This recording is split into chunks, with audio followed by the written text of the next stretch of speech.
ವೇದವಾಕ್ಯವನ್ನೆಲ್ಲ ಬೋಧದಿಂಗನ್ನಡರಿ ಬೋಧಿಸುತ್ತ ಜನರ ವೇದಾವತಿ ಕೆಡಿಸಿರುವ ಸಾಧು ನಿಜಗಳಿಗೆ ಮಣಿಯುವೆನೋ ಸಾಧು ನಿಜಗಳಿಗೆ ಮಣಿಯುವೆನೋ ನಿಜವನ್ನರಿಸುವ ಶ್ರೀ ನಿಜಗುಣಿಯ ಗ್ರಂಥವನ್ನು ನಿಜವಾಗಿ ಕೇಳಿ ನಿಜಗೋಳ್ಮನ ಮುಳರಿಸುವ ಸುಜನರಿಗೆ ನಿತ್ಯ ನಮಿಸುವೆನು ಸುಜನರಿಗೆ ನಿತ್ಯ ನಮಿಸುವೆನು ಬದ್ಧ ಜೀವರಿಗೆಲ್ಲ ಅದ್ವೈತ ಬೋಧಾದಿ ಸುಂದರನಾಗಿ ಗೈದ ಶ್ರೀ ಜಯಸಿದ್ಧ ಸಿದ್ಧರುಡರಿಗೆ ನತನಪ್ಪೇ ಸಿದ್ಧರುಡರಿಗೆ ನತನಪ್ಪೇ ಬಾಳ ಬಲ ವೇದಾಂತ ಕೇಸರಿ ಬಾಳ ಗರ್ಜನೆ ಕೇಳುವ ತನಕ ಬಾಳೂತರಿಪ್ಪಲಿ ಶಾಸ್ತ್ರವೆಂಬುವ ನದಿಗಳು ಬಾಳ ಶಕ್ತಿಯ ಶಿವ ಗರ್ಜನೆ ಬಾಳ ಕೇಳಿದ ಬಳಿಕ ಕೂಗವು ಬಾಳ ಕೇಳಲು ಬೇಕು ವೇದಾಂತ ಶಾಸ್ತ್ರವನ್ನು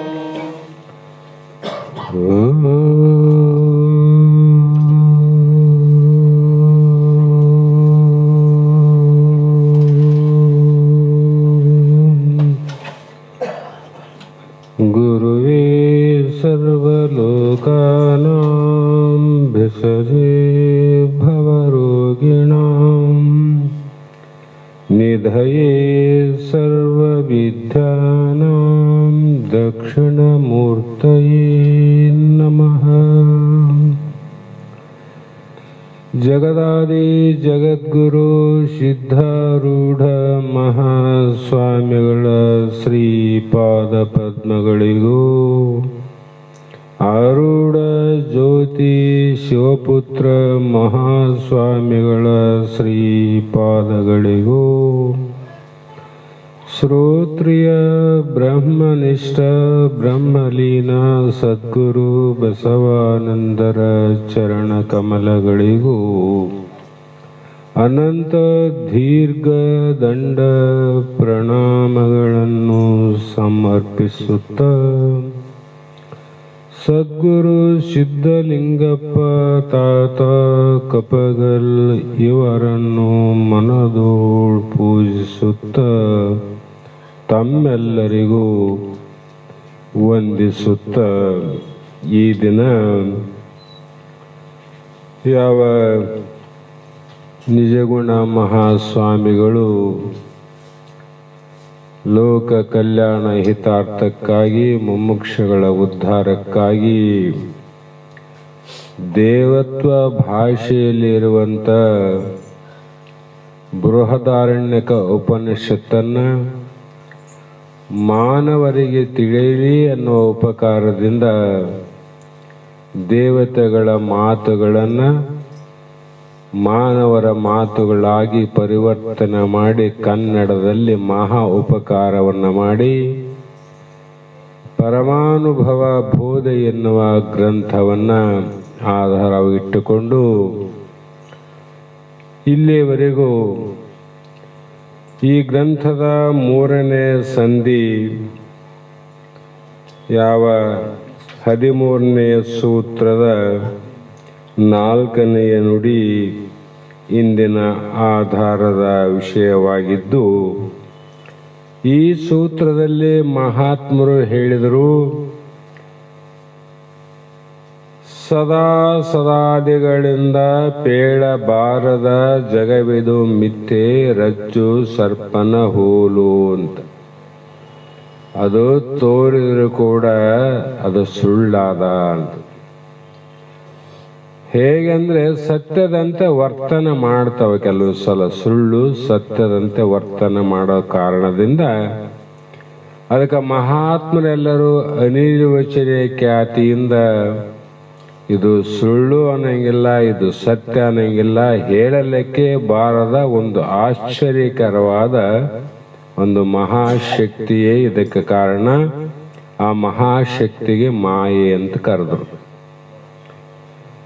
ನಮ್ಮಲ್ಲೇ ವಿಚಾರವಾಗಿ ನೋಡಿದಾಗ, ಬಿಸಿಲು ಕಾಲದಲ್ಲಿ ನಾವು ಹೊರಗೆ ಹೋದಾಗ ನಮ್ಮಂತೆ ನಮ್ಮ ಬೆನ್ನು ಬಿಡದೆ ಬೆನ್ನತ್ತಿದಂಥ ನಮ್ಮ ನೆರಳಾದಲ್ಲ ಪ್ರತಿಬಿಂಬ, ಅದೇನು ಸತ್ಯ ಏನದು ಇಲ್ಲ. ಆದರೂ ಕೂಡ ಮಿಥ್ಯೆ ಆದರೂ ಕೂಡ ಸತ್ಯದಂತೆ ಯಾರು ಇದು ನಂದು ಅಲ್ಲ ಅಂತ ಹೇಳಲಿಕ್ಕೆ ಬಾರದಂತೆ ನಮ್ಮ ಬೆನ್ನ ಹತ್ತದಲ್ಲ, ಯಾವುದು ಮಿಥ್ಯವಾದ ನೆರಳು ಸತ್ಯದಂತೆ ತೋರುತ್ತದೆ. ಅದಕ್ಕೆ ವಿಚಾರ ಮಾಡಿದಾಗ ನನ್ನ ಪ್ರತಿಬಿಂಬವಿನ ನಾನಲ್ಲ ಅಂತ ವಿಚಾರ ಮಾಡ್ತಾನ. ನೆರಳಿನ ಬೆನ್ನ ಹತ್ತಿ ಯಾರು ಹೋಗೋದಿಲ್ಲ. ನೆರಳು ನಿಂದೆ ಆದ, ನೆರಳಿನ ಬೆನ್ನ ಹತ್ತಿ ನೀ ಹೋಗ್ತೀರೇನು? ನಿನ್ನ ಬೆನ್ನ ಹತ್ತಿನೇ ನೆರಳು ಬರಬೇಕು. ಅದಕ್ಕಾಗಿ ಜ್ಞಾನಿಗಳು ಮಾಯೆಯ ಬೆನ್ನತ್ತಿ ಹೋಗಲಿಲ್ಲ, ತನ್ನ ಬೆನ್ನ ಹಿಂದೆ ಬರೋದು ಅದು ಬಿಡೋದಿಲ್ಲ. ಬರೋದು ಬಿಡ್ಲಿಕ್ಕಿಲ್ಲ, ಬರಲಿ, ಆದ್ರೆ ಅದರ ಬೆನ್ನ ಹತ್ತಂಗಿಲ್ಲಲ್ಲ. ಹಾಗಾಗಿ ಈ ಜಗತ್ತಿನ ಬಗ್ಗೆ ಅನಂತ ರೀತಿ ಹೇಳಿ ಈಗ 4ನೆಯ ನುಡಿಯಲ್ಲಿ ಇದು ಸತ್ತಾದೊಡೆ ಮೇಣಿಂತಿ ಅಸತ್ತಾದೊಡೆ ಮೇಣಿಂತಿದವೆಂದು ತನಗೆ ತೋಪದೆ ಬಂಧ, ಇದವೆಂಬ ತೋರಿಕೆ ಉಳಿದುದೇ ಮೋಕ್ಷವೆಂಬುದು ವಿವೇಕಿಗಳ ಎಲ್ಲರ ಅನುಮತ, ಅಂದ್ರೆ ಸಹಮತ, ಒಪ್ಪಿಗೆ ಅಂತ. ಯಾವುದು ಅಂದ್ರೆ ಈ ಜಗತ್ತಿನ ಬಗ್ಗೆ ವಿಚಾರ ಮಾಡಿ ನೋಡಿದಾಗ ಇದು ಇರುವುದಾದರೆ, ಸತ್ತಂದ್ರೆ ಇರೋದಾದರೆ ಇರೋದಿಲ್ಲ, ಮತ್ತು ಜಗತ್ತು ಅಸತ್ತಾದರೆ ಇರಬಾರ್ದಾಗಿತ್ತಲ್ಲ. ಹಾಗಾಗಿ ಇದು ತೋರುತ್ತದೆ ಅಂದ್ರೆ ಇದು ದೃಶ್ಯವಾಗಿ ನಿನಗೆ ತೋರುತ್ತದೆ, ನೆರಳು ನಿನಗೆ ತೋರುತ್ತದೆ. ನೆರಳಿಗೆ ನೀನು ತೋರಂಗಿಲ್ಲ, ನೆರಳೇ ನಮಗೆ ತೋರ್ತದ, ನಾವು ನೆರಳಿಗೆ ತೋರಿವೇನು? ಅದರಂತೆ ಈ ಜಗತ್ತು ಮಾಯಾ ಪ್ರಪಂಚ ಏನದ ಆತ್ಮನಿಗೆ ತೋರುತ್ತದೆ ವಿನಃ ಈ ಮಾಯೆ ಆತ್ಮನನ್ನ ನೋಡುವ ತಾಕತ್ತಿಲ್ಲ, ಶಕ್ತಿ ಇಲ್ಲ. ಹೀಗಾಗಿ ಇದೆ ಅಂತ ಅದ್ರ ಬೆನ್ನ ಹತ್ತಿದ್ರೆ ಬಂದ್ ಆಗ್ತದ, ಇಲ್ಲ ಅಂದ್ರೆ ಬಿಡುಗಡೆ ಆಗ್ತದ. ಹಾಗಾಗಿ ಕೆಲವರು ಈ ಜಗತ್ತಿಗೆ ಅನಂತ ಮಂದಿ ಸತ್ಯಪ ಅಂತ ಹೇಳ್ತಾರ, ಕೆಲವರು ಮಿಥ್ಯ ಅಂತ ಹೇಳ್ತಾರ. ಯಾರ್ಯಾರು ಏನೇ ಹೇಳಿ, ಸತ್ಯ ಅಂತಾನೆ ಹೇಳಿ, ಮಿಥ್ಯ ಅಂತಾನೆ ಹೇಳಿ, ಆದರೆ ಸ್ವಯಂ ಬುದ್ಧಿ ಸುಖಂ ಚೇವಂತ ನಿನ್ನೆ ಹೇಳಿವ್ ನಾವು. ಅವ್ರೇನೇ ಹೇಳಿ, ಇವ್ರೇನೇ ಹೇಳಿ, ನಿಮ್ಮದೇ ಆದಂತ ಒಂದು ಬುದ್ಧಿ ಅದಲ್ಲ. ಪ್ರಪಂಚದಲ್ಲಿ ಎಲ್ಲರ ಮಾತು ಕೇಳಿ ನಾವು ಎಲ್ಲ ಕಾರ್ಯ ಮಾಡಂಗಿಲ್ಲ, ಮಾಡ್ತೀವೇನ್ರಿ? 1000 ಮಂದಿ 1000 ಮಾತು ಹೇಳಿದ್ರು ಕೂಡ ಅವರವರ ಬುದ್ಧಿಗೆ ಯಾವುದು ಸಹಮತ ಅದ ಅದನ್ನೇ ಮಾಡುತ್ತಾರೆ. ಇದು ಎಲ್ಲರ ಒಬ್ಬರದಲ್ಲ ಇದು. ಅದರಂತೆ ಅವರು ಸುಳ್ಳಲ್ಲಿ ಸತ್ಯ ಅಲ್ಲಿ ಇದ್ರಾಗ ಏನು ಆಗ್ರಹ ಇಲ್ಲ, ಯಾಕೆ ಹೇಳಿದ್ರೆ ಅಂತ ಕೇಳಂಗಿಲ್ಲ. ಆದರೆ ಸತ್ಯ ಮಿಥ್ಯ ಉಭಯವಾದಿಗಳು ಇವನು ತಪ್ಪು ಮಾಡ್ಯಾನ ಅಂತ ಹೇಳೋ ಒಬ್ಬ ಲಾಯರು, ಇವನು ಮಾಡೇ ಇಲ್ಲ ಅಂತ ಹೇಳುವ ಇನ್ನೊಬ್ಬ ಲಾಯರ್ ಇರ್ತಾರೆ ನೋಡ್ರಿ. ಅವ್ರ ವಾದ ವಿವಾದದಾಗ ಅವನು ಯಾವುದು ಹೌದಂತಾನ, ಇವನು ಅಲ್ಲ ಅಂತಾನ. ಅದರಂತೆ ಇಲ್ಲಿ ಉಭಯವಾದಿಗಳು, ಜಗತ್ತು ಸತ್ಯ ಅಂತ ವಾದ ಮಾಡೋರು ಒಬ್ರು, ಮಿಥ್ಯ ಅಂತ ವಾದ ಮಾಡೋರು ಒಬ್ರು, ಮತ್ತು ಈ ಜಗತ್ತು ಇಲ್ಲದೆ ಇದ್ದರೆ ಇದೇ ಅಂತ ತೋರ್ತದಲ್ಲ ಅದರಿಂದ ಬಂಧ ಅಂತ ಅಂದ್ರೆ ಸತ್ಯವೆನ್ನುವರು ಅಸತ್ಯವೆನ್ನುವವನು ಈ ಜಗತ್ತನ್ನ ನೋಡೇ ಹೇಳ್ತಾರಿಲ್ಲ. ಸುಳ್ಳಂತ ಹೇಳ್ಬೇಕಾದ್ರೂ ಈ ಜಗತ್ತು ನೋಡೇ ಹೇಳ್ತಾನ. ಸತ್ಯ ಅನ್ನೋನು ಕೂಡ ಜಗತ್ತು ನೋಡೇ ಹೇಳ್ತಾನಂದ್ರೆ ಈ ರೀತಿ ಒಬ್ಬನಿಗೆ ಸುಳ್ಳಾಗಿ ಒಬ್ಬನಿಗೆ ಸತ್ಯವಾಗಿ ತೋರುತ್ತದೆ. ಇದೆ ನೋಡು ಬಂಧ ಅಂದ. ಒಂದೇ ಜಗತ್ತು ಒಬ್ಬನಿಗೆ ಒಂದು ತರ, ಇನ್ನೊಬ್ಬನಿಗೆ ಇನ್ನೊಂದು ತರ ಅಂದ್ರೆ ಏನು? ಇದೇ ಇದೆ ಅಂದವನಿಗೆ ಬಂಧ ಆಯ್ತು, ಇಲ್ಲ ಅಂದವನಿಗೆ ಮೋಕ್ಷ ಆಯ್ತು. ಹಾಗಾಗಿ ಇದು ಇದೆ ಅನ್ನುವುದೇನದ, ಜಗತ್ತಿನ ನಾಮರೂಪ ಇಲ್ಲ ಅಂದ್ರು ನಾಮರೂಪ ಆದಂತ ಇವ್ರಂದ್ರು. ಜಗತ್ತಿಲ್ಲಂದ್ರೆ ಅವನಿಗೆ ಕಂಡಿಲ್ಲೇನು ಜಗತ್ತು? ಅವನಿಗೆ ಹೆಂಡ್ರು ಕಂಡಾರ, ಮಕ್ಕಳು ಕಂಡಾರ, ಬಂಧು ಬಳಗ, ಧನ ಕನಕ, ಜಗತ್ತಿನ 25 ತತ್ವಗಳು ಎಲ್ಲವೂ ಕಂಡವಲ್ಲ. ಇಲ್ಲ ಅನ್ನೋನಿಗೆ ಕಂಡಿಲ್ಲೇನು? ಇದೇ ಅವನಿಗೆ ಕಂಡದ. ಆದರೆ ಇಲ್ಲ ಅನ್ನುವನು ವಿಚಾರದಿಂದ ಇಲ್ಲ ಅಂದ, ಇದೆ ಎಂಬುವನು ಅವಿಚಾರದಿಂದ ಇದೆ ಅಂದ. ನೋಡು, ಇಷ್ಟೇ ವ್ಯತ್ಯಾಸ ಶಾಸ್ತ್ರದಲ್ಲಿ. ಹಾಗಾಗಿ ಇದು ಇಲ್ಲ ಅಂದ್ರೂ ಕೂಡ ಇದೆ, ಜಗತ್ತು ಇದೆ. ಇದೆ ಎಂಬುದು ಜಗತ್ತು ಇದೆ, ಜಗತ್ತು ಇಲ್ಲ ಅಂತನಿಲ್ಲ. ಅಂದ್ರೆ ಇದಂ ಜಗತ್ತು, ಈ ಜಗತ್ತು ಇಲ್ಲ ಅಂಬವನು ಈ ಜಗತ್ತು ಆದ ಅಂಬವನಿಗೆ ನಾಮರೂಪ ಇಲ್ಲ, ಅಸ್ಥಿಭಾತಿ ಪ್ರಿಯ ಸ್ವರೂಪ ಆದಂತ ಅರ್ಥ. ಅವನು ನಾಮರೂಪ ನೋಡಿ ಆದಂದ, ನಾಮರೂಪ ಬಿಟ್ಟು ಇಲ್ಲ ಅಂದ. ಅದರ ಸ್ವರೂಪ ಇದೆ ಅನ್ನುವುದನ್ನು ಬಿಟ್ಟು ಹೇಳಕ್ ಬರ್ತದೇನು? ಅದು ಯಾವಾಗಲೂ ನಮ್ಮ ಸ್ವರೂಪ. ಹಾಗಾಗಿ ಈ ರೀತಿ ತಿಳಿಯುವುದೇ ಮೋಕ್ಷವಾಗಿದೆ. ಇದನ್ನು ನಾವು ಕಲ್ಪನೆಯಿಂದ ಹೇಳುವುದಂತಲ್ಲ. ಸ್ವಸ್ವರೂಪ ಆವೃತ್ತಿ ಮುಕ್ತಿ ರೀತ್ಯ ಭೀದೆತೆ ಅಂತ ಶಂಕರಾಚಾರ್ಯಾದಿ ವಿವೇಕ ಪುರುಷರು, ಧೀರ ಪುರುಷರು, ಮಹಾಜ್ಞಾನಿಗಳು ಅವರು ಸಮ್ಮತ ಮಾಡಿದ್ರೆ ಜಗತ್ತಿದೆ ಅಂದ್ರೆ ಏನಿದೆ? ಅಸ್ಥಿಭಾತಿ ಪ್ರಿಯ ಇದೆ, ನಾಮರೂಪ ಇಲ್ಲ. ನಾಮರೂಪ ಆದಂಬವನು ಅವನು ವಾದ, ಇಲ್ಲಂಬವನು ಇವನು ವಾದ. ಅದು ಇದೆ ಎಂಬುದು ಯಾವುದು? ಅಸ್ಥಿಭಾತಿ ಪ್ರಿಯ. ಅದಿರೋದು ಯಾವಾಗಲೂ. ಇದರಿಂದ ಇದು ಚೋದ್ಯವಲ್ಲದೆ ಮಾಯೆ ನೋಡಿದೊಡೆ ತೋರ್ಪದು, ನೋಡದೊಡೆ ತೋರಲರಿಯದು. ಅದರಿಂದ ಮಿಥ್ಯೆ ನೋಡಿದು ಸತ್ಯವೇ ಎಲೆ ಮೂಢ.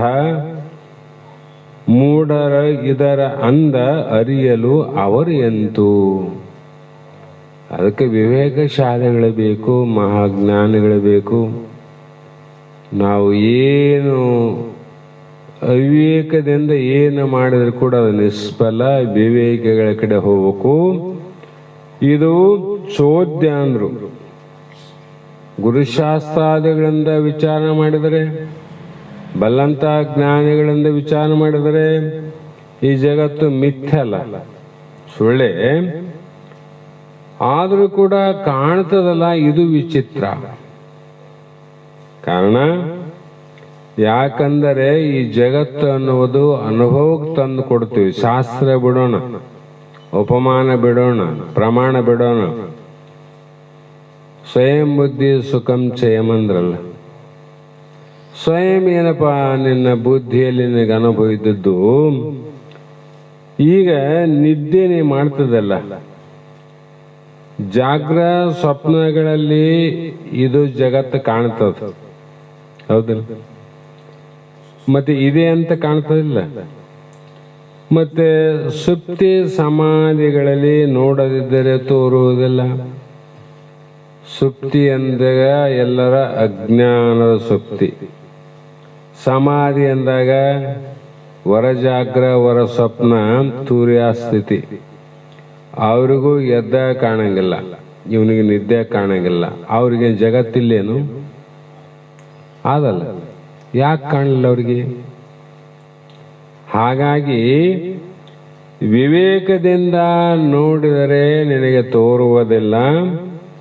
ಆದ್ದರಿಂದ ಅವಿವೇಕದಿಂದ ನೋಡುವ ಕಾರಣ ಈ ಜಗತ್ತು, ಈ ದೇಹ ಆಶ್ಚರ್ಯಕರವಾಗಿ ಕಾಣುತ್ತದೆ. ಆದ್ದರಿಂದಲೇ ಆದ ಅನ್ನುವ ಇಲ್ಲ ಅನ್ನುವ ವಾದಕ್ಕೆ ಇದು ಕಾರಣವಾಗಿ ತೋರುತ್ತದೆ. ವಾದ ಮಾಡೋ ಸುಮ್ಮನೆ ಮಾಡಿಲ್ಲ ಅವರು. ಹಾಗಾಗಿ ಇಷ್ಟೆಲ್ಲ ಹೇಳಿ ಕೇಳೋ ಮಾಡೋದ್ರಿಂದ ಏನು ಕಾರಣ ಅಂದರೆ ಇವೆಲ್ಲ ಬಿಡು, ಸ್ವತಃ ಬುದ್ಧಿಯಿಂದ ಈ ಜಗತ್ತು ಸುಳ್ಳಂತ ತಿಳಿಯುವುದೇ ನಿಜವಾಗಿರುತ್ತದೆ. ಇದ್ರಾಗ ಯಾವುದಪ್ಪ ನಿಜ ಅಂದರೆ ಸುಳ್ಳಂತ ತಿಳಿಯಂದ್ರು. ಸುಳ್ಳಾದಲ್ಲ ದೇಹ. ಹಾಗಾಗಿ ಇದರ ಸ್ವರೂಪವನ್ನ ಇದ್ದಕ್ಕಿದ್ದಂಗೆ ತಿಳಿಯಲಿಕ್ಕೆ ಹೇಗೆ ಸಾಧ್ಯ ಅಂದರೆ ಜ್ಞಾನಿಗಳೇ ಸಮರ್ಥರು ವಿನಃ ಅಜ್ಞಾನಿಗಳು ಅಸಮರ್ಥರು. ನಾವು ಯಾವ ಮಟ್ಟದಲ್ಲಿ ನೋಡ್ತೀವಿ ಅಂತ ನಮ್ಮನ್ನು ನಾವು ತಿಳ್ಕೋಬೇಕು, ಮಂದಿಗೆ ಹೇಳೋದಲ್ಲಿ. ನಮಗೆ ಹೆಂಗ್ ತೋರ್ತದೆ ಈ ಲೋಕ, ಈ ಜಗತ್ತು, ನಮ್ಮ ಸ್ವರೂಪ ಹೇಗೆ ಕಾಣ್ತದ? ಅಸ್ಥಿಭಾತಿ ಪ್ರಿಯ ಲಕ್ಷ್ಯ ಕಡೆ ಹೋಗೋದು, ನಾಮರೂಪದಲ್ಲಿ ಬಿದ್ದದು. ನಮ್ಮದು ನಾವು ನೋಡಿಕೊಂಡು ಮುಂದೆ ತಿದ್ದಿಕೊಂಡು ಮತ್ತೆ ಸಾಧನೆ ಮಾಡೋದು. ತಿದ್ದಿಕೊಂಡು ಸಾಧನೆ ಮಾಡೋದು ಯಾಕೆ ತಿದ್ದಬೇಕ್ರಿ ಅಂದರೆ, ಹಾಳಾದ ಪ್ರಪಂಚ ಸಂಸಾರ ಅನ್ನುವುದು ಜನ್ಮ ಜನ್ಮಾಂತರ ತಿದ್ದುತ್ತಾ ಬಂದಿದ್ದಿ, ಶುದ್ಧ ಆಗಿಲ್ಲ. ಮತ್ತೆ ಯಾಕೆ ತಿರ್ಗಾ ತಿದ್ದಬೇಕ್ರಿ ಅಂದ್ರೆ ಅದನ್ನ ಯಾಕೆ ತಿದ್ದಕೋತಿದ್ದಿ? ಸುಮ್ಮನೆ ಬಿಟ್ಬಿಡು, ಏನನ್ನಾಗ್ಲಿ ಆಗಂಗಾಗ್ತದ. ಬಾರದು ಬಪ್ಪದು ತಪ್ಪದು ಅಂತನೂ ಶಾಸ್ತ್ರ ಹೇಳ್ತೀವಿ. ಬಂದದ್ದು ಬರಲಿ, ಹೋದದ್ದು ಹೋಗಲಿ ಅನ್ನುವ ನಿಶ್ಚಯ ಜ್ಞಾನ ಯಾರಿಗೆ ಅಂದ್ರೆ ಜ್ಞಾನಿಗಳಿಗೆ ಮಾತ್ರ ಸಾಧ್ಯ, ಅಜ್ಞಾನಿಗಳಿಗೆ ಅಸಾಧ್ಯ ಅಂತ ಹೇಳಿದ್ರು. ಹಾಗೆ ಮಾಯ ಸ್ವರೂಪ, ಮಾಯ ಲಕ್ಷಣ ತಿಳಿಲಿಕ್ಕೆ ಬರದಿದ್ರೆ ಈ ಮಾಯನ ದಾಟುವುದು ಎಂಥವರಿಂದಲೂ ಅಸಖ್ಯವೆಂದು ಹೇಳಿದ್ದಾಯಿತು. ಮಾಯೇನ ಮೀರಿ ಭವವನ್ನು ಗೆಲುವನೆಂಬ ಉಪಾಯ ಇದೇ ಧರ್ಮವೆಂದು ಅಂತ ಹೇಳಿರಲ್ಲ. ಮತ್ತೆ ಮಾಯನೇ ಕಾಣಂಗಿಲ್ಲ ಅಂದ್ರೆ ಹೆಂಗ್ ದಾಟ್ತಿದ್ದೆ ಅಂತ. ಮುಳ್ಳು ಕಂಡ್ರೆ ಮುಳ್ಳು ದಾಟ ಪ್ರಯತ್ನ ಮಾಡ್ತಾನೆ, ಕಲ್ಲು ಕಂಡ್ರೆ ಕಲ್ಲು ಪ್ರಯತ್ನವನ್ನ ಮಾಡ್ತಾನೆ ದಾಟ್ಬೇಕಂತ. ಮಾಯ ಕಾಣಲ್ಲಂತ್ರಿ ದಾಟದಂಗಂತ ನೀನು ಅನ್ಕೊಂಡ್ರೆ, ನಿನಗೆ ಸಂಶಯ ಬಂದದ್ದಾದರೆ ಇದರಿಂದ ಮುಂದೆ ಉತ್ತರವನ್ನ ಹೇಳ್ತಾರ ಅವರೇ. ಏನಪ್ಪ? ಮನುಜರ ಸ್ಥಾಣು ಚೋರನ ಹೆಚ್ಚು ಕೊಲುಗೊಮೆ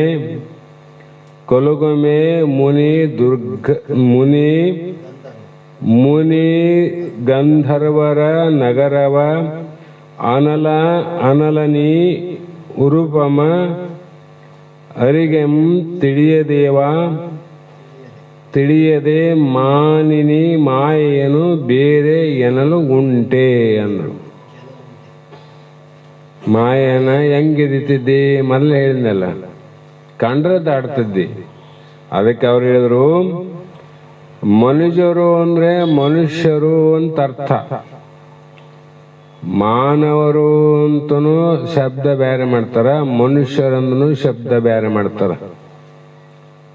ಹಾಗಾಗಿ ಅಲ್ಲಿ ಸ್ಥಾಣು ಚೋರನು ಅಂದ್ರೆ ಮೋಟ ಮರದಲ್ಲಿ ತೋರುವ ಕಳ್ಳನು, ಹೆಚ್ಚು ಅಂದ್ರೆ ಅವನಿಗೆ ಯಾವುದೇ ರೀತಿಯಿಂದ ಏನಾದರೂ ಉಪಾಯ ಮಾಡಿ ಹೊಡೆದು ಆತನ ಕೆಳಗಿಳಿಸುವುದಾಗಲಿ ಅಥವಾ ಅವನು ಅಲ್ಲೇ ಸಂಹಾರ ಮಾಡಲಿಕ್ಕೆ ಆಗ್ತದೇನೆ ಯಾರಿಂದನ?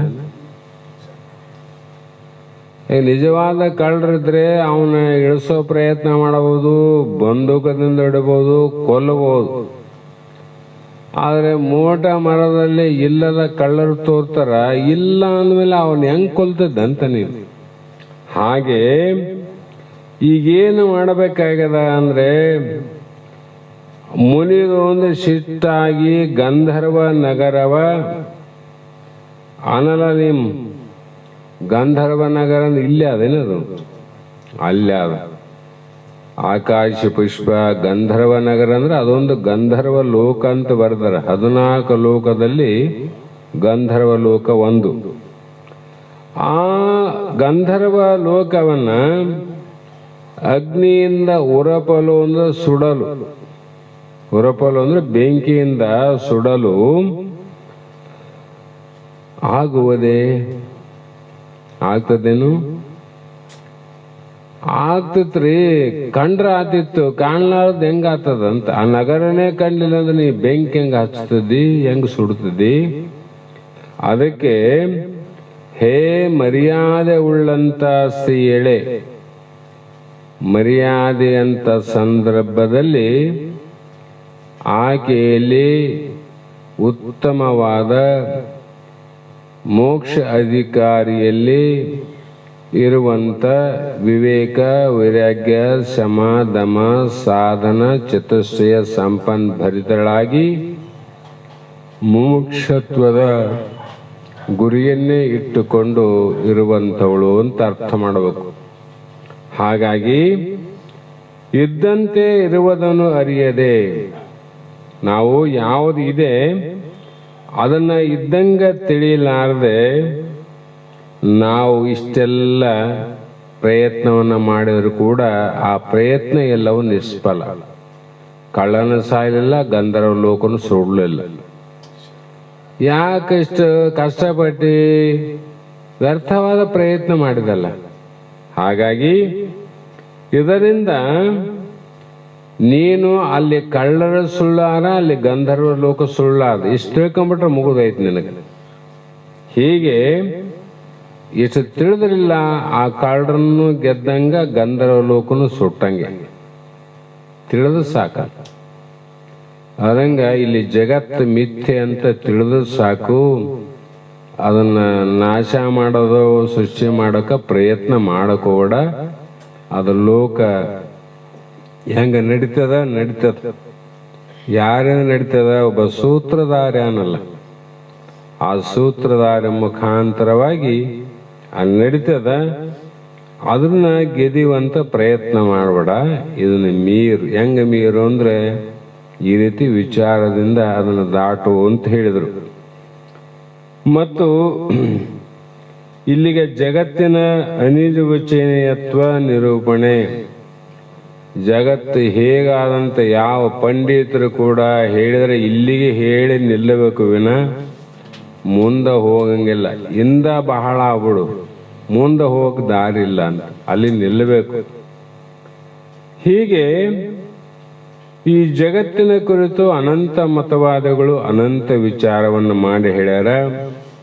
ಅಲ್ಲಿ ಬೌದ್ಧರು, ಶೂನ್ಯವಾದಿಗಳು, ಶೂನ್ಯತ್ವವಾದಿಗಳು, ಅಪಸಿದ್ಧಾಂತ, ಉಪಸಿದ್ಧಾಂತ, ದೃಶ್ಯ, ಅದೃಶ್ಯ, ಹೀಗೆ ಭಾವರೂಪ, ಅಭಾವರೂಪ, ಅನಂತ ಸ್ವಯಂ ಪ್ರಕಾಶ, ನಾನಾ ರೀತಿಯಾಗಿ ಹೇಳ್ತಾ ಬಂದರೂ ಕೂಡ ಜಗತ್ತಿಗೆ ಅಭಾವಕ್ಕೆ ಯಾವುದು ಅಧಿಷ್ಠಾನವಾಗಿದೆ ಅದೇ ಭಾವ ಅಂದ್ರು. ಅಭಾವ ಯಾವುದು? ದೇಹ ಅಭಾವ, ಮಡಿಕೆ ಅಭಾವ, ಮಣ್ಣು ಭಾವ ಅದಿಲ್ಲ. ಯಾಕಂದ್ರೆ ಕೊಡಕ ಮಣ್ಣೇ ಅಧಿಷ್ಠಾನ. ಅದರಂತೆ ಜಗತ್ತು ಏನದ ಅಭಾವ ರೂಪದಿಂದ ತೋರ್ತದ. ಅದಕ್ಕೆಲ್ಲ ಭಾವರೂಪವಾದದ್ದು ಯಾವುದ? ನಿನ್ನ ಸ್ವರೂಪ ಸಾಕ್ಷಾತ್ಕಾರ, ಅದೇ ನೀನೆಂತ. ಹೀಗೆ ಅನುಭವ ರೂಪದಿಂದ ಜಗತ್ತನ್ನ ಅಲ್ಲಗಳೆಯುವುದು ವಿನಃ ಆತ್ಮನನ್ನ ಅಲ್ಲಗಳೆಯುವುದು ಅಸಂಭವವಾಗಿದೆ. ಅಸಂಭವ. ಅದಕ್ಕೆ ಮುಂದೆ ಹೇಳ್ತಾರೆ 14ನೇ ಸೂತ್ರದಲ್ಲಿ ಮಹಾತ್ಮರು ಇಷ್ಟಕ್ಕೆಲ್ಲ ಏನು ಕಾಣ್ರಿ, ಬಹಳ ಜಂಜಾಟ ಆದಲ್ಲ. ನಿನ್ನೆ ಹೇಳಿದ್ದೆ ಯಾಕೆ ಹೇಳ್ತಾರೆ ಅಂದ್ರೆ ಹಲವು ಜನ್ಮದ ಸಂಸ್ಕಾರ ರೂಪದ ಸ್ವಲ್ಪ ಸ್ವಲ್ಪ ತಿಳಿಲಿ ತಿಳಿಲಿ ತಿಳಿಲಿ ಅಂತ ಕಚ್ ಹಾಕ್ಯಂತ ಹೋಗ್ತಾರೆ. ನಿನ್ನ ಚಿದ್ಭ್ರಮೆ ನಿನ್ನ ಮರೆವೆಗೆ ಅರಿವೆಗೆ ಬೀಜಂ, ನೀನೇ ಪರಮಾತ್ಮನು ಅದರಿಂದೆ. ಯಾಕಂದ್ರೆ ನಿನ್ನ ಅಂದ್ರೇನು? ನಿನ್ನ ಸಚ್ಚಿದಾನಂದ ಸ್ವರೂಪ, ನಿನ್ನ ಅಸ್ಥಿಭಾತಿ ಪ್ರಿಯ ರೂಪದಲ್ಲಿ ವಿಚಾರ ಮಾಡಿದರೆ ಏಕಂ ಏವಂ ಅದ್ವಿತೀಯ ಪರಬ್ರಹ್ಮನಾದ ಪರಮಾತ್ಮನೇ ನೀನು ಇರೋದರಿಂದ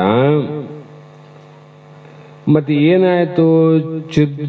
ಚಿದ್ಭ್ರಮೆ ಅಂದ್ರೆ ಅಸತ್ತಾದಂಥ ದೇಹಾದಿಗಳಲ್ಲಿ ನಾನೆಂಬ ಭ್ರಾಂತಿ ಬಂತು.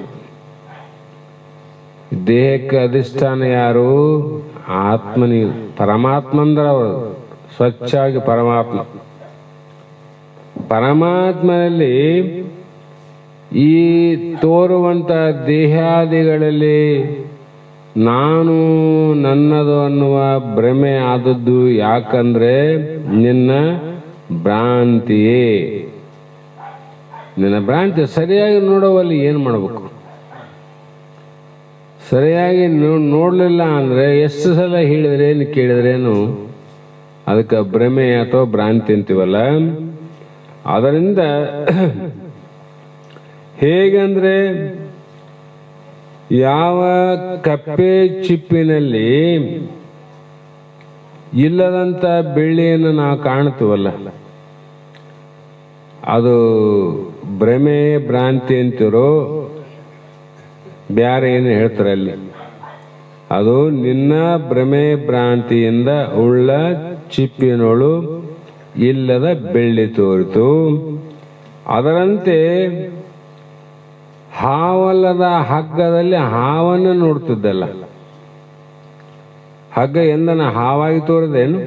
ತೋರಕ್ ಬರೋದಿಲ್ಲ. ಹಾವಿನ ಲಕ್ಷಣವೇ ಬೇರೆ, ಹಗ್ಗದ ಲಕ್ಷಣವೇ ಬೇರೆ. ಆದರೂ ಕೂಡ ಆ ಹಗ್ಗದಲ್ಲಿ ಸರ್ಪ ಬುದ್ಧಿಯನ್ನು ಮಾಡ್ತವಲ್ಲ, ಅದೇ ಭ್ರಮೆ, ಅದೇ ಭ್ರಮೆ, ಅದೇ ಭ್ರಾಂತಿ. ಹೇಗೋ ಹಾಗೆ ಚಿತ್ತಗಳಲ್ಲದಂತ ಇದು ಚಿದ್ರೂಪ ಅಲ್ಲ. ಚಿತ್ತ ಅಲ್ಲ ಅಂದ್ರೇನು? ಇದು ಸತ್ತ ಅಲ್ಲ, ಚಿತ್ತನು ಅಲ್ಲ. ಇವು ಜಡ ನೋಡ್ರಿ. ಸ್ವಯಂ ಇತರ ಜ್ಞಪ್ತಿ ಶೂನ್ಯತ್ವಂ ಜಡತ್ವಂ. ಈ ರೀತಿ ದೇಹ ಜಡಾದ, ಇಂದ್ರಿಯ ಜಡಾದ, ಮನ ಬುದ್ಧಿ ಚಿತ್ತ ಅಹಂಕಾರ ಎಲ್ಲವೂ ಜಡವಾಗಿದ್ದು ಅವೇ ಚೇತನ ಅಂತ ಏನು ಬುದ್ಧಿಯನ್ನ ಮಾಡಿದಲ್ಲ, ಇದು ಭ್ರಮೆ. ನನ್ನ ಕೈನೇ, ನನ್ನ ಬಾಯಿನೇ, ನನ್ನ ಮಾತುಗಳೇ, ನಿನ್ನ ಮಾತುಗಳೇ, ನಾನೇ ಕಣ್ಣು, ನಾನೇ ನೋಡ್ತದ, ಇವೆಲ್ಲ ಕೇಳಿರಲ್ಲ. ಮತ್ತೆ ಇವು ಜಡಾವು ಚೇತನಾವ? ಜಡಾವ. ಚೇತನ ಇದ್ರೆ ಅಧಿಷ್ಠಾನ ರೂಪವಾದ ಪ್ರಾಣದಿಂದ ಕಡೆಗಾದಾಗ ಆ ಕಣ್ಣು ಮೊದಲಂಗ ನೋಡ್ಬೇಕಾಗಿತ್ತು, ಬಾಯಿ ತಿನ್ನಬೇಕಾಗಿತ್ತು, ಮೂಗು ಉಸಿರಾಡಬೇಕಾಗಿತ್ತು, ಕೈ ಕಾಲು ಚಲನವಲನ ಇರ್ಬೇಕಾಗಿತ್ತಲ್ಲ. ಇವು ಇಲ್ಲಂತಲ್ಲ, ಇವು ಆವ. ಆದ್ರೆ ಮೊದಲ್ಯಾಕ ಇವು ವರ್ತನೆ ಮಾಡ್ತಿದ್ವು, ಈಗ ಯಾಕೆ ಮಾಡಂಗಿಲ್ಲ ಅಂದ್ರೆ ಅಧಿಷ್ಠಾನವಾದ ಪ್ರಾಣವಾಯು ಇದ್ದದಕ್ಕೆ ಮಾಡ್ತಿದ್ವಲ್ಲ. ಅದರಿಂದ ಕಡೆಗಾದ್ಮೇಲೆ ಜಡ ಇವು, ಇವು ಜಡವ. ಮತ್ತೆ ಇದಕ್ಕೆ ಅಧಿಷ್ಠಾನವಾದ ಪ್ರಾಣನು ಜಡದ. ಮತ್ತೆ ಅಲ್ಲಿ ಬಿಡಬಾಡ್ರಿ, ಪ್ರಾಣನು ಜಡದ. ಯಾಕಂದ್ರೆ ಶ್ವಾಸ ಉಚ್ಛ್ವಾಸ ಏನದ 21,600 ಸಲ ಒಂದು ದಿನಕ್ಕೆ ಉಸಿರಾಟ ಅಂತ ಬರೆದಾರ. ಮತ್ತೆ ಎಣಿಕೆಗೆ ಅಂದ್ರೆ ಲೆಕ್ಕಕ್ಕೆ ಸಿಕ್ಕದಿಲ್ಲ. ಮತ್ತೆ ನಾನು ಪ್ರಾಣ ಅಂತ ಯಾರಿಗೇನು ಹೇಳಿದೇನು? ಯಾರಿಗೂ ಹೇಳಿಲ್ಲ. ನೀನ್ ಅನ್ಕಂಡು ಇದು ಪ್ರಾಣವಾಯು ಮತ್ತೆ ಲೆಕ್ಕಕ್ಕೆ ತಗೊಂಡು ನಂತರದಲ್ಲಿ ಮತ್ತೆ ವಿಚಾರ ಮಾಡಿ ನೋಡಿದಾಗ ಈ ಪ್ರಾಣ ನಾನು ಪ್ರಾಣ ಅಂತ ಯಾರಿಗೆ ಹೇಳಿಲ್ಲ, ನೀನೇ ತಿಳ್ಕೊಂಡಿದ್ದಿ. ಅಂದ್ರೆ ಇನ್ನೊಂದು ರೀತಿಯಿಂದ ಇದನ್ನ ಹಿಡಿಲಿಕ್ಕೆ ಬರ್ತದ. ರೇಚಕ, ಪೂರಕ, ಕುಂಭಕ 3 ಪ್ರಕಾರದಿಂದ ಹಿಡಿಲಿಕ್ಕೆ ಬರ್ತದ. ತಡಿಲಿಕ್ಕೆ ಬರ್ತದ, ಬಿಡಲಿಕ್ಕೆ ಬರ್ತದ. ಹೌದಿಲ್ಲ? ಅಂದ್ರೆ ಆ ಪ್ರಾಣವನ್ನ ನೀನೇ ತಿಡಿತಿದ್ದೆ ಅಂದ್ರೆ ತಡೆಯೋನು ನೀ ಬ್ಯಾರೆ ಇದ್ದಲ್ಲ, ಪ್ರಾಣಕ್ಕಿಂತ ಶ್ರೇಷ್ಠವಾದವನು. ಅದಕ್ಕಾಗಿ ಶರಣರೆಲ್ಲ ಅದಕ್ಕೆ ಮಹಾಪ್ರಾಣ ಅಂತ ಕರೆದ್ರು, ಇಲ್ಲಿ ಆತ್ಮ ಅಂತ ಕರೆದ್ರು ಶಾಸ್ತ್ರಗಳಲ್ಲಿ. ಹಾಗಾಗಿ ಈ ರಜತ ಭ್ರಾಂತಿಯಿಂದಲೇ ಶುಕ್ತಿಯ ಮರೆವೇ ಆಯಿತು. ಬಳಿಕ ರಜತವು ಇದು ಏನೆಂದು ವಿಚಾರ ಮಾಡುತ್ತಿರಲಿಕ್ಕೆ ಶುಕ್ತಿಯ ಜ್ಞಾನವಾಯಿತು. ಯಾಕಾಯ್ತು? ಕಪ್ಪೆ ಚಿಪ್ಪಿನಲ್ಲಿ ಬೆಳ್ಳಿಯ ಜ್ಞಾನ ಆದಕ್ಕ ಚಿಪ್ಪು ಕಾಣಲ್ಲ. ಚಿಪ್ಪಿನ ಜ್ಞಾನ ಆದ್ಮೇಲೆ ಬೆಳ್ಳಿ ಕಾಣ್ತದೆ? ಕಾಣಂಗಿಲ್ಲಲ್ಲ. ಅದರಂತೆ ನಿನ್ನ ಮರೆವೆಯ ಜ್ಞಾನದಿಂದ ಅಜ್ಞಾನದಿಂದ ನೋಡಿದಾಗ ದೇಹ ಆದಿಗಳು ನಾನಂತ ಕಣಿತು. ನಿನ್ನ ಸ್ವರೂಪದಿಂದ ನೋಡಿದಾಗ ಇದು ಹೋಯಿತು, ಅದು ಉಳಿತು. ನೋಡ್ರಿ, ಒಂದು ಹೋಗ್ಬೇಕು, ಒಂದು ಉಳಿಬೇಕಲ್ಲ ಅಲ್ಲಿ. ಹಾಗಾಗಿ ದೇಹ ಇಂದ್ರಿಯ ಮನಬುದ್ಧಾದಿಗಳಲ್ಲಿ ನಾನೆಂಬ ಚಿದ್ಭ್ರಾಂತಿಯು ತೋರಿದ್ದರಿಂದ ಈ ದೇಹಾದಿಗಳ ಸಾಕ್ಷಿಯಾದದ್ದು ಯಾವುದು ಅಂದ್ರೆ ಸ್ವಯಂ ಪ್ರಕಾಶ ರೂಪನಾದ ನಮ್ಮ ಸ್ವರೂಪವನ್ನೇ ನಾವು ಮರ್ತೀವಿ. ಯಾಕೆ ಮರ್ತೀವಿ ಅಂದ್ರೆ ನಾವು ಬೆಳ್ಳಿಯ ಜ್ಞಾನವನ್ನು ನೋಡಿದೀವಿ, ಆತ್ಮಜ್ಞಾನ ನೋಡಲಿಲ್ಲಲ್ಲ. ಚಿಪ್ಪಿನ ಲಕ್ಷಣ ನೋಡಲಿಲ್ಲ, ಬೆಳ್ಳಿಯ ಲಕ್ಷಣ ನೋಡ್ತೀವಿ. ಬೆಳ್ಳಿಯ ಲಕ್ಷಣವನ್ನು ನೋಡುವಾಗ ಚಿಪ್ಪಿನ ಮರೆವಾಯ್ತು ನೋಡ್ರಿ. ಅದಕ್ಕಾಗಿ ಸ್ವಯಂ ಪ್ರಕಾಶ ರೂಪ ಅಂದ್ರೆ ಘನವಾದುದಂತಿದು. ಹೀಗೆ ಇವೆಲ್ಲವನ್ನ ನಾನು ಅಥವಾ ನಾನು ಅಲ್ಲೋ ಅನ್ನುವ ಅನ್ವಯ ವ್ಯತಿರೇಕಗಳಿಂದ ತಿಳಿಬೇಕಂದ್ರು ತತ್ವಮಸಿ ಮಹಾವಾಕ್ಯದಲ್ಲಿ ಕೊನೆಗೆ ಅಂತ್ಯದಲ್ಲಿ ನಿರ್ಣಯ ಮಾಡಿದೆ, ಲಕ್ಷಾರ್ಥ ಮತ್ತು ವಾಚಾರ್ಥ. ಇವೆರಡರ ಲಕ್ಷಣವನ್ನು ತಿಳ್ಕೊಂಡ್ರೆ ಜಡ ಯಾವುದು, ಅಜಡವ್ಯಾವುದು, ಸುಳ್ಳು ಯಾವುದು, ಸತ್ಯ ಯಾವುದು, ನಿತ್ಯ ಯಾವುದು, ಮಿಥ್ಯ ಯಾವುದು, ಇರೋದು ಯಾವುದು, ಇರಲಾರ್ದು ಯಾವುದಂತ ಗೊತ್ತು ಆಗುತ್ತದೆ. ಅಂದಾಗ ಎರಡರ ಜ್ಞಾನ ಆಗ್ಬೇಕಾಯ್ತು ನೋಡ್ರಿ. ನಾವು ಬಹಳ ಸಲ ಶಾಸ್ತ್ರ ಹೇಳ್ತಿರ್ತೀನಿ. ಒಬ್ಬ ಹೆಣ್ಣುಮಗಳ ಕೈಯಲ್ಲಿ ಹೊಸದಾಗಿ ಸೊಸೆ ಬಂದಳ, ಶ್ರೀಮಂತನ ಮನೆಯಲ್ಲಿ ಬೆಳೆದಾಳ. ಎಂದು ಆಕೆಗೆ ಮರವನ್ನು ತಗೊಂಡು ಕೇರುವಂತ ಅಭ್ಯಾಸ ಇಲ್ಲ. ಒಂದಿಷ್ಟು ಅತ್ತೆ ಹೇಳಿದ್ಲು, ಇದ್ರಾಗ ಸ್ವಲ್ಪ ಕೇರಿ ಕೊಡಮಂತ ಕೊಟ್ಲು. ಕೇರಕತ್ತಿಲ್ಲು. ಆಕೆ ಕೇರಿ ಯಾವ್ದನ್ನ ಬಿಡಬೇಕು, ಯಾವ್ದನ್ನ ಹಿಡಿಬೇಕು ಆಕೆ ಗೊತ್ತೇ ಇಲ್ಲ ಪಾಪ. ಒಟ್ಟನ್ನ ಹಿಡ್ಕೊಂಡ್ಲು, ಕಾಳು ಬಿಟ್ಟಾಕ್ಬಿಟ್ಲು ನೋಡ್ರಿ. ಯಾವ್ದನ್ನ ಬಿಸಾಕ್ಬೇಕಲ್ಲಿ? ಒಟ್ಟನ್ನ ಕೇರಬೇಕು, ಕಾಳನ್ನ ಹಿಡಿಬೇಕು. ಆಕೆಗೆ ಜ್ಞಾನ ಇಲ್ಲಲ್ಲ, ಎರಡರ ಜ್ಞಾನ ಇಲ್ಲ, ಒಂದರ ಜ್ಞಾನ ಇತ್ತು, ಬರೀ ಹೊಟ್ಟಿನ ಜ್ಞಾನ ಇತ್ತು. ಅದನ್ನ ಇಟ್ಕೊಂಡ್ಲು, ಜ್ವಾಳೆಲ್ಲ ಬಿಟ್ಟಾಕ್ಬಿಟ್ಲು. ಅದಂತೆ ಮುಮುಕ್ಷುಗಳೇ ಎರಡರ ಜ್ಞಾನ ಆದಾಗ ಮಾತ್ರ ಶಾಸ್ತ್ರದ ಅನುಭವ ಆಗ್ತದೆ. ಇಲ್ಲಾಂದ್ರೆ ಸತ್ಯವನ್ನು ಬಿಸಾಕಿವಲ್ಲ ಇಷ್ಟು ದಿವಸ. ಯಾಕೆ ಬಿಸಾಕಿವಿ ಅಂದ್ರೆ ನಾವು ಹಿರಿಯಳಾದ ಅತ್ತೆ ಅನುಭವ ಸೊಸೆಗೆ ಗೊತ್ತಿಲ್ಲಲ್ಲ. ಅದರಂತೆ ಮಹಾತ್ಮರ ಅನುಭವ ನಮ್ಗೆ ಇಲ್ಲಿವರೆಗೆ ಗೊತ್ತಿಲ್ಲದ ಕಾರಣ ಮಿಥ್ಯವನ್ನೇ ಸತ್ಯ ಅಂತ ಇಟ್ಕೊಂಡಿವಿ. ಸತ್ಯವಾದ ಆತ್ಮನನ್ನೇ ಹೊರಗೆ ಬಿಟ್ಟಿವಿ. ಅಂದ್ರೆ ನಮ್ಗ ಇಲ್ಲಿಯವರೆಗೂ ಇದ್ರ ಜ್ಞಾನ ಇದ್ದಿಲ್ಲ. ಅತ್ತೆ ಒಂದು ಹೇಳು, ಅಮ್ಮ ಇದು ಒಟ್ಟು, ಇದು ಕಾಳಾದ, ಹೊಟ್ಟನ್ನೇ ಕೇರಿ ಕಾಳನ್ನು ಇದು ಮಾಡ್ಬೇಕಮ್ಮ ಅಂತ ಹೇಳಿದಾಗ ಹಿಂಗೇನು ಅತ್ತೆ ಅಂತ ಅವತ್ತು ಜ್ಞಾನೋದಯ ಆಯ್ತು. ನಾವು ಕೂಡ ಸದ್ಗುರುಗಳು ಬಂದು ಹೇಳಿದ್ರು, ನೋಡು ಇದು ಮಿಥ್ಯ ಅದ, ಇದನ್ನ ಬಿಡ್ರಿ, ಸತ್ಯವನ್ನೇ ಹಿಡ್ರಿ ಅಂತ ಹೇಳಿದಾಗ ನಮಗೂ ಸ್ವಲ್ಪ ವಿಚಾರ ಬಂದಾಗ ಅದನ್ನ ಪ್ರಯತ್ನ ಮಾಡುವಂತ ಒಂದು ಕಾರ್ಯವನ್ನು ನಾವು ಮಾಡ್ಲಿಕ್ಕೆ ಸಾಧ್ಯ ಆಯ್ತು. ಇಲ್ಲದ್ರೆ ಹೆಂಗ್ ಮಾಡ್ತದ್ರಿ? ಹಾಗಾಗಿ ಇಲ್ಲಿ ಶ್ರುತಿಯುಕ್ತಿ ಸ್ವಾನುಭಾವಗಳಿಂದ ಸಚ್ಚಿದಾನಂದನು ನಾನು ಇರುತ್ತೇನೆಂಬ ತನ್ನ ಜ್ಞಾನ ಆಯ್ತು ನೋಡ್ರಿ. ನಾನು ಸತ್ಯ ಎಂಬ ಜ್ಞಾನ ಯಾವಾಗಾಯ್ತು? ಶ್ರುತಿ ಗುರು ಯುಕ್ತಿಗಳಿಂದ ಜ್ಞಾನ ಆಗೋದು. ಬರೇ ಗುರುವಿನಿಂದ ಆಗೋದಿಲ್ಲ, ಬರೇ ಯುಕ್ತಿಗಳಿಂದಲ್ಲ, ಬರೇ ಶಾಸ್ತ್ರಗಳಿಂದಲ್ಲ. ಇದು ಗುರುಸಿದ್ಧನೇ ಓರ್ವನೇ ಬಲ್ಲ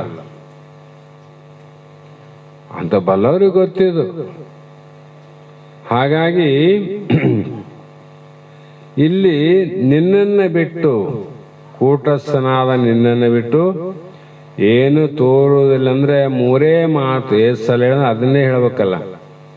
ಮಣ್ಣು ಬಿಟ್ಟು ಮಡಿಕೆ ಇಲ್ಲ, ಹೊನ್ನು ಬಿಟ್ಟು ಒಡವೆ ಇಲ್ಲ, ತನ್ನ ಬಿಟ್ಟು ದೇವರಿಲ್ಲ, ಮತ್ತು ಮುಂದ ಮೂರಲ್ಲ.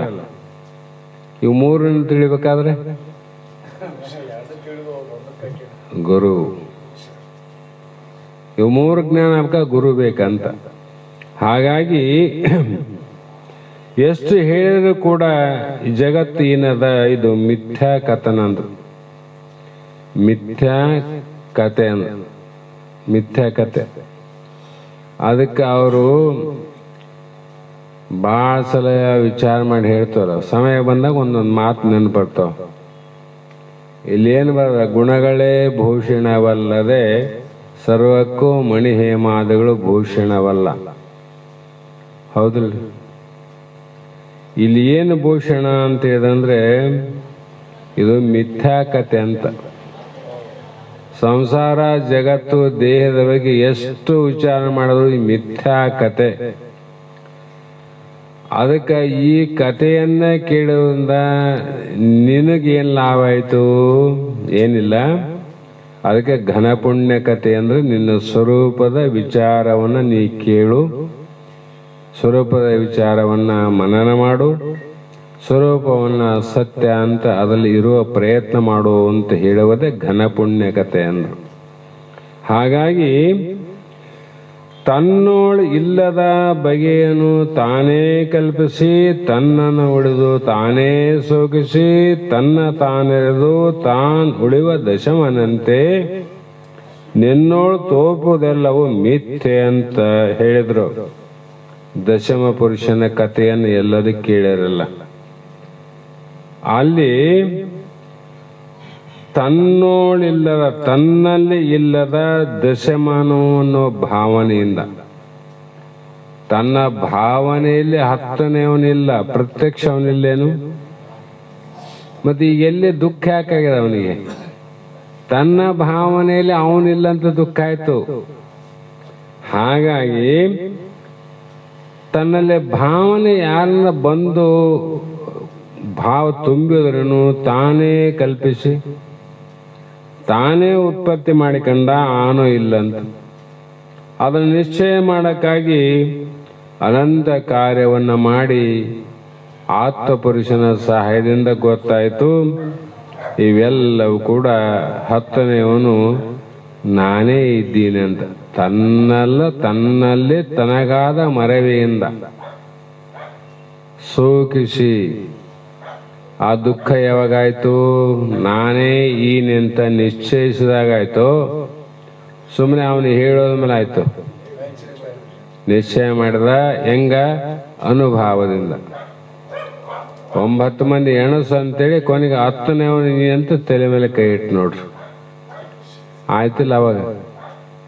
ಅದಕ್ಕೆ ಈ ಭವದುಃಖ ಅನ್ನುವ ಶೋಕ ಅನ್ನುವುದು ಹೋಗ್ಬೇಕಾದ್ರೆ ನಮ್ಮಲ್ಲಿ ಅಂತರಂಗದಲ್ಲಿ ನಿಶ್ಚಯ ಆದಾಗ ಮಾತ್ರ ದುಃಖ ಹೋತಂತ ಅರ್ಥ ಆಯ್ತಲ್ಲ.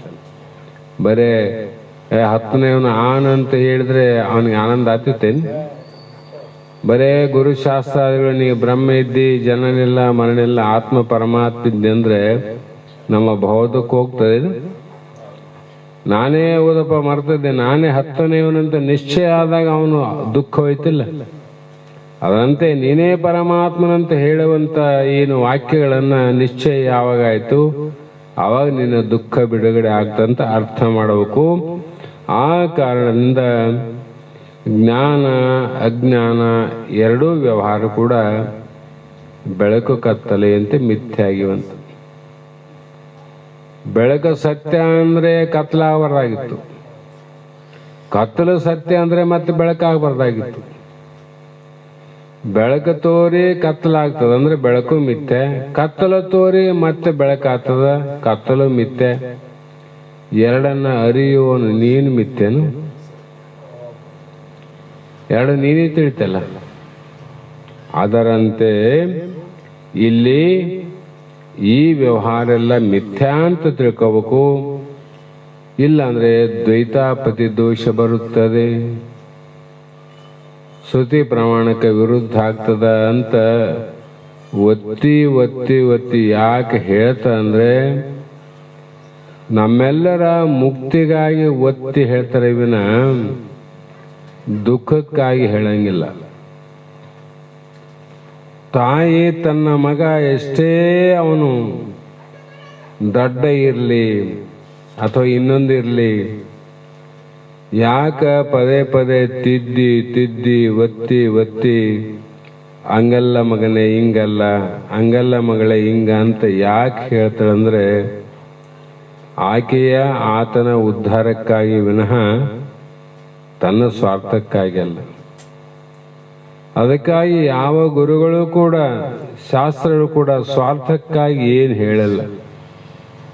ಎಲ್ಲವೂ ಕೂಡ ತಂದೆ ನೀನು, ತಾಯಿ ನೀನು, ಬಂಧು ನೀನು, ಬಳಗ ನೀನು, ಎನಗೆ ನೀನಿಲ್ಲದೆ ಮತ್ತಾರು ಇಲ್ಲವಯ್ಯ ಕೂಡಲ ಸಂಗಯ್ಯ ಅಂದಂಗ ನಮ್ಮ ಉದ್ಧಾರಕ್ಕಾಗಿ ಹೇಳಿದ ಮಾತುಗಳು ಅಂತ ನಾವು ತಿಳ್ಕೋಬೇಕು.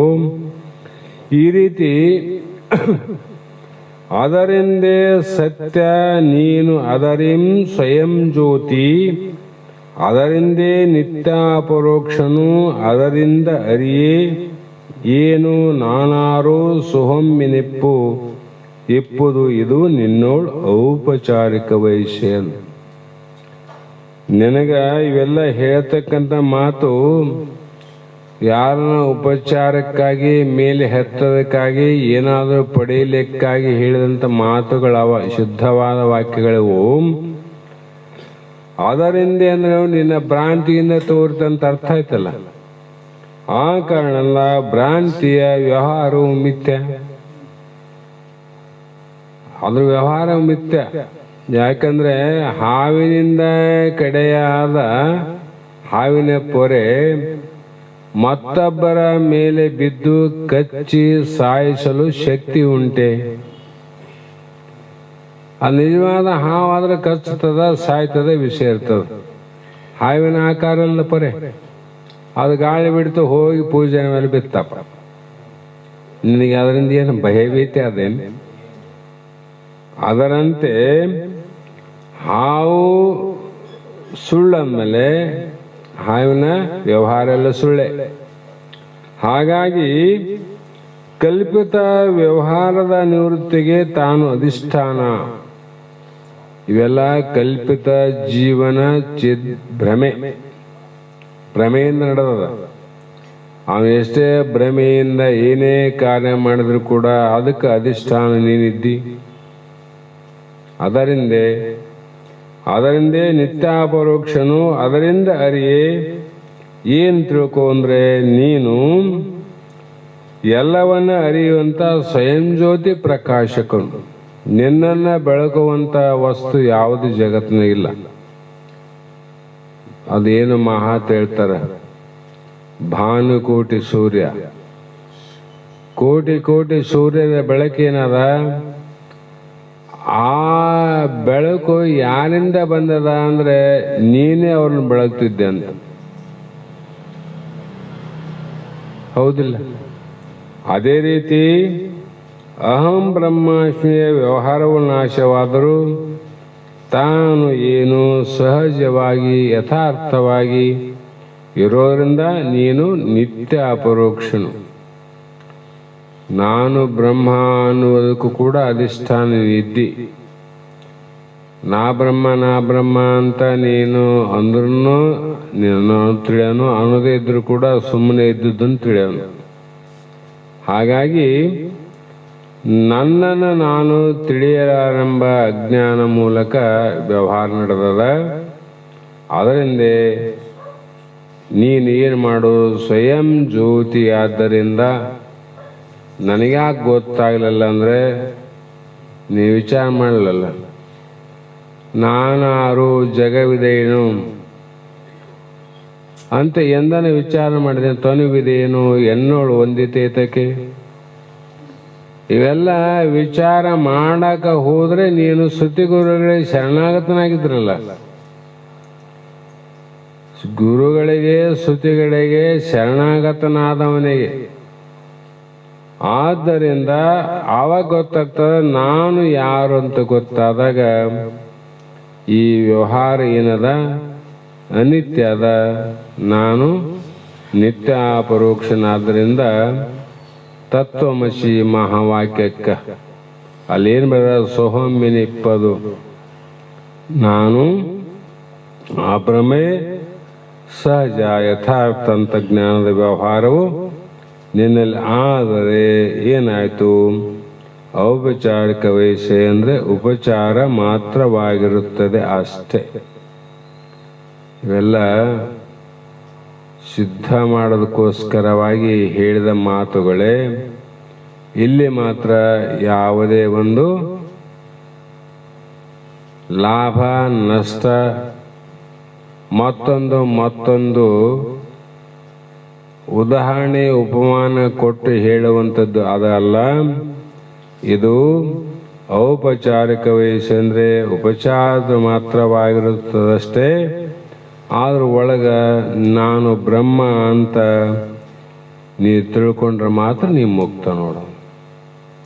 ಹೀಗೆ ಎರಡನೇ ನುಡಿಯವರೆಗೂ ವಿಚಾರವನ್ನು ಮಾಡಲಾಗಿ ನಾಳೆ ದಿನ 14ನೇ ಸೂತ್ರದ 3ನೇ ನುಡಿಯನ್ನು ಆಧಾರವಾಗಿಟ್ಟುಕೊಂಡು ನಾವು ನೀವು ವಿಚಾರ ಮತಿಗೆ ಹೊಳೆದಷ್ಟು ವಿಚಾರವನ್ನು ಮಾಡೋಣ ಅನ್ನಂಥ ಮಾತನ್ನು ಹೇಳಿ ಶಾಸ್ತ್ರದ ವಾಕ್ ಪುಷ್ಪಗಳನ್ನು ಸದ್ಗುರುಪಾದಕ್ಕೆ ಸಮರ್ಪಿಸಿ ಮಂಗಲವನ್ನು ಹೇಳೋಣ.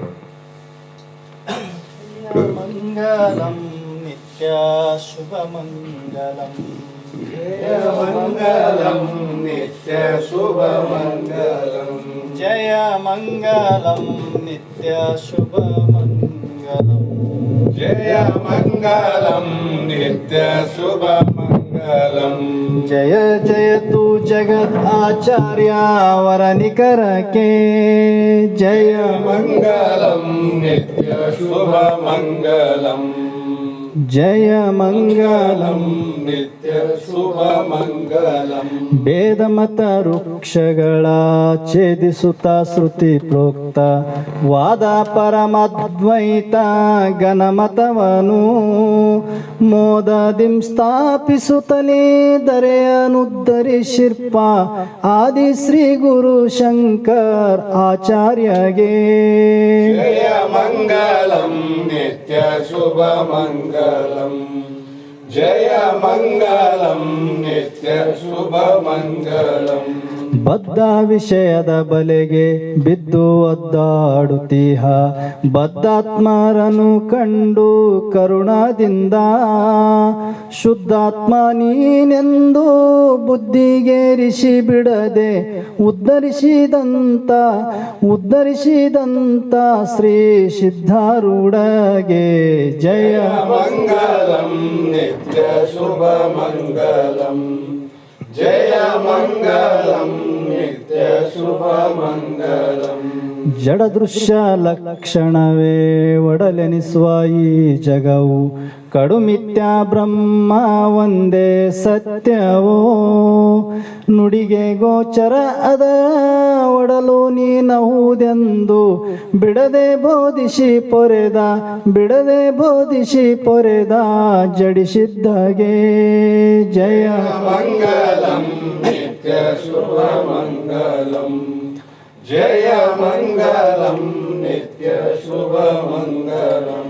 ಮಾತಿಗೂ ಮನಸ್ಸಿಗೂ ಚಿನ್ಮಯನು ಗೋಚರಸಿ ಮೌನ ವ್ಯಾಖ್ಯಾನದಿಂ ಪ್ರಕಟಿತನೆಂಬಂತೆ ಮೌನಾದಿಂ ಮಾನವರ ಜನನಾದಿ ಭಯ ಬಿಡಸಿ ಮೌನಾದಿಂ ಮಾನವರ ಜನನಾದಿ ಭಯ ಬಿಡಸಿ ಘನಮುಕ್ತಿಯ ನೀವಾ ಗುರುನಾಥ ರೂಢಗೆ ಜಯ ಮಂಗಲಂ ನಿತ್ಯ ಶುಭ ಮಂಗಲಂ ಜಯ ಮಂಗಲಂ ನಿತ್ಯ ಶುಭ ಮಂಗಲಂ ಶಿವಜೀವರಲಿ ಭೇದ ತವೆ ಪುಡ್ಕಲಿಲ್ಲೆಂಬ ಸುವೇಕ ಅಳವಡಿಸಿ ಶ್ರುತಿ ಮತದಲ್ಲಿ ಭವಭಯವ ಕೆಡಸುತ್ತ ಸವ್ಯದಾನಂದವನು ಭವಭಯವ ಕೆಡಸುತ್ತ ಸವ್ಯದಾನಂದವನು ಜವದಿತ್ತ ಶ್ರೀ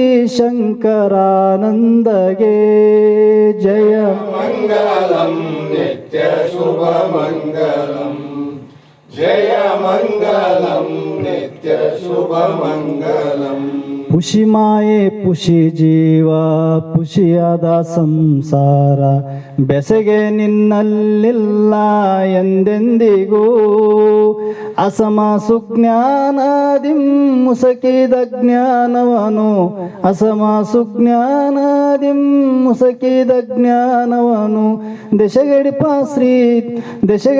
ಶ್ರೀ ಬಸವಂತ ದೇಶಿಕನಿಗೆ ಜಯ ಮಂಗಲಂ ನಿತ್ಯ ಶುಭ ಮಂಗಲಂ ಜಯ ಮಂಗಲಂ ನಿತ್ಯ ಶುಭ ಮಂಗಲಂ ಪರಮ ನಿಜ ಗುಣಯೋಗಿ ವಿರಚಿಸಿದ ವೇದಾಂತ ಸುರಸ ಸಾಹಿತ್ಯಯುತ ಷಟ್ಶಾಸ್ತ್ರಕ್ಕೆ ಪರಕಿಸುತ್ತ ಟೀಕೆ ತಾತ್ಪರ್ಯವನು ಬರೆದಿಳೆಯ ಪರಕಿಸುತ್ತ ಟೀಕೆ ತಾತ್ಪರ್ಯವನು ಬರೆದಿಳೆಯ ನರರನ್ನು ಉದ್ಧರಿಸಿರ್ಪ ಶಿವಪುತ್ರ ಸ್ವಾಮಿಗೆ ಜಯ ಮಂಗಲಂ ನಿತ್ಯ ಶುಭ ಮಂಗಲಂ ಜಯ ಮಂಗಲಂ ನಿತ್ಯ ಶುಭ ಮಂಗಲಂ ಹರವೋಂ ಚೈತನ್ಯಂ ಶಾಶ್ವತಂ ಶಾಂತಂ ವ್ಯೋಮಾತೀತಂ ನಿರಂಜನಂ ನಾದಬಿಂದುಕಲಾತೀತಂ ತಸ್ಮೈ ಶ್ರೀ ಗುರವೇ ನಮಃ श्रीमज्जगद्गुरु सिद्धार्थ महाराज की जय श्री सद्गुरु शिवपुत्र स्वामी महाराज की जय श्री सद्गुरु बसवानंद स्वामी महाराज की जय श्री सद्गुरु अभिनव महाराज की जय।